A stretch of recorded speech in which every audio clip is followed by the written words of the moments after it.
Shalom saudaraku yang dikasihi di dalam Tuhan Yesus Kristus. Saat ini kita akan kembali mendengarkan cerita kesaksian yang datang dari negara Costa Rica yang menceritakan tentang kehidupan seorang umat Tuhan bernama Erikson dengan judul Seorang Pengunjung dan Sebuah Mimpi. Erikson memiliki sebuah kisah yang mungkin hanya sedikit orang yang mendengarnya. Dia menceritakan sebagian dari kisah tersebut kepada ibunya. Dia menceritakan seluruh kisahnya kepada istrinya. Ketiga anak perempuan yang masih kecil tidak pernah mendengar cerita itu. Almarhum ayahnya pun tidak pernah mendengar kisahnya. Erikson, yang adalah seorang pendeta dan pemimpin gereja Masih Advent hari ke-7 di Costa Rica, enggan membagikan kisahnya karena khawatir orang-orang tidak akan mempercayainya.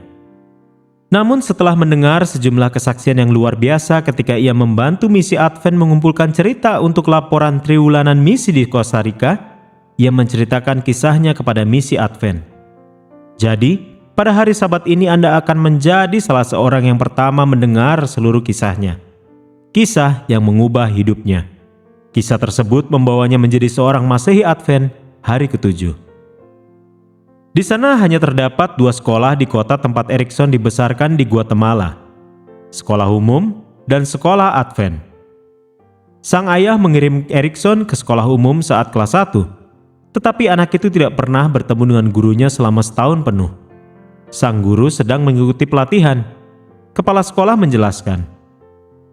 Kepala sekolah terkadang datang ke kelas 1 untuk memberikan tugas. Tetapi tidak ada yang mengajar pelajaran pembaca, matematika, atau mengeja kepada anak-anak pada tahun itu. Untungnya Erikson telah mempelajari mata pelajaran tersebut di taman kanak-kanak, jadi dia bisa menyelesaikan tugas pekerjaan rumah yang diberikan. Namun banyak teman sekelasnya yang gagal di kelas 1. Ayahnya merasa kecewa dengan sistem sekolah umum setelah 1 tahun berjalan dan dia memindahkan anaknya ke sekolah Advent untuk kelas 2. Di sanalah ia belajar tentang Tuhan. Sebelum tidur di malam hari, Erikson berlutut di samping tempat tidurnya untuk berdoa.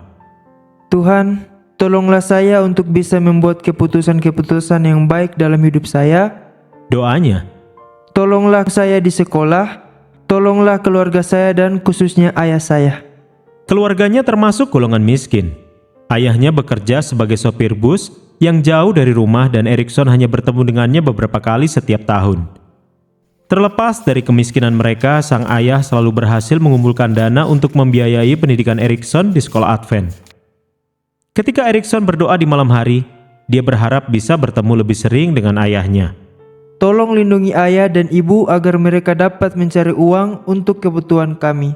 Doanya, Amin. suatu malam, saat Erikson berusia 11 atau 12 tahun, ia berdoa dan kemudian berbaring di tempat tidurnya di kamar yang gelap. Matanya terbuka, tetapi ia tidak dapat melihat apapun dalam kegelapan. Tiba-tiba, sebuah cahaya terang namun lembut muncul di langit-langit di atas kepalanya. Itu bukanlah cahaya lampu.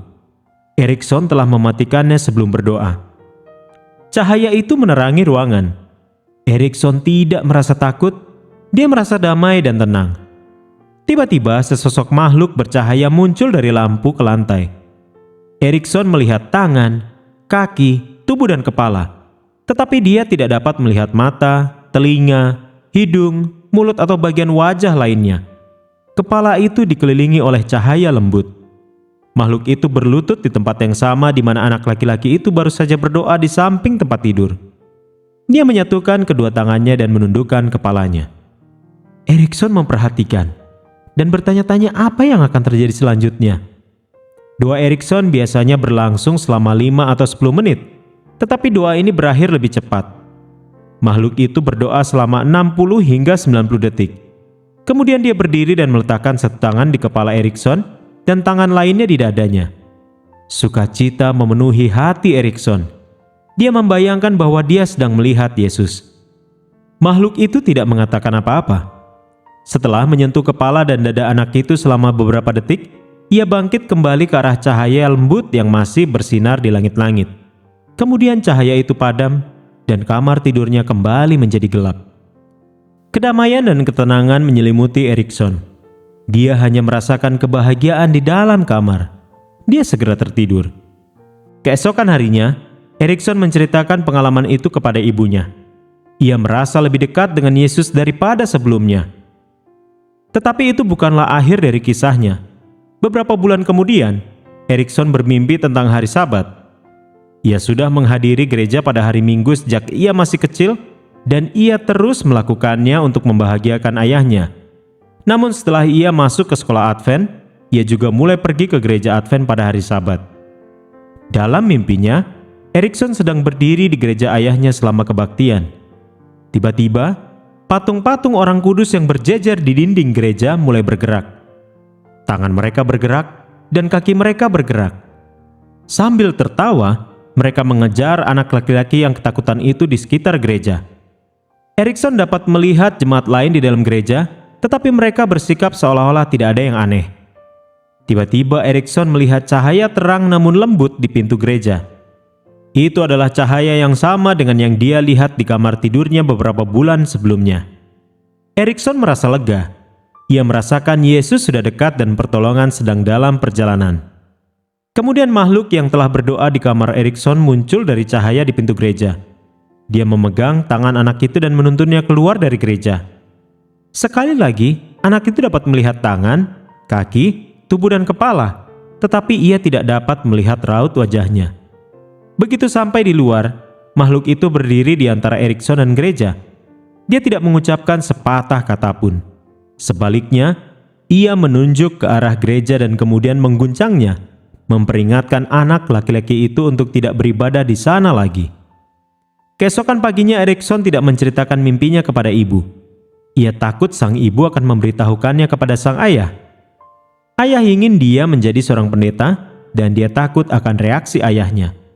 Tetapi setelah mimpi itu, Erikson tidak pernah beribadah lagi pada hari Minggu. Ia merasakan bahwa Yesus sedang membimbingnya ke jalan kebenaran dan ia ingin mengikutinya. Sang ayah yang hanya pergi ke gereja pada hari Natal dan Paskah tidak pernah meminta anak itu untuk kembali ke gerejanya. Sekitar setahun setelah mimpi itu, Erikson memutuskan untuk memberikan hatinya kepada Yesus dan dibaptis. Dia berusia 13 tahun ketika dia bergabung dengan gereja Masih Advent hari ke-7. Saat ini, Erikson Bala adalah seorang pendeta dan pemimpin gereja yang mengawasi penjangkauan misi di tanah kelahirannya, Kosta Rika. Dia memutuskan untuk membuka rahasia masa lalunya sebagai pengingat pada hari Sabat ke-13 ini, bahwa Tuhan sungguh bekerja dalam misi di divisi antar Amerika yang meliputi Kosta Rika dan Guatemala. Dia secara khusus ingin orang-orang tahu bahwa Tuhan secara aktif mencari hati anak-anak dan orang muda, termasuk mereka yang akan menerima manfaat dari persembahan Sabat ke-13 hari ini. Sebagian dari persembahan ini akan membantu membuka pusat pengaruh untuk membagikan kasih Yesus kepada anak-anak yang berisiko di Kosta Rika. Proyek-proyek Sabat ke-13 lainnya termasuk 2 pusat pengaruh untuk menjangkau anak-anak yang berisiko di Kolombia, 2 pusat pengaruh untuk menjangkau masyarakat kelas atas di Meksiko, dan pembangunan sekolah dasar yang besar di Dominika. Terima kasih atas persembahan Anda yang murah hati hari ini.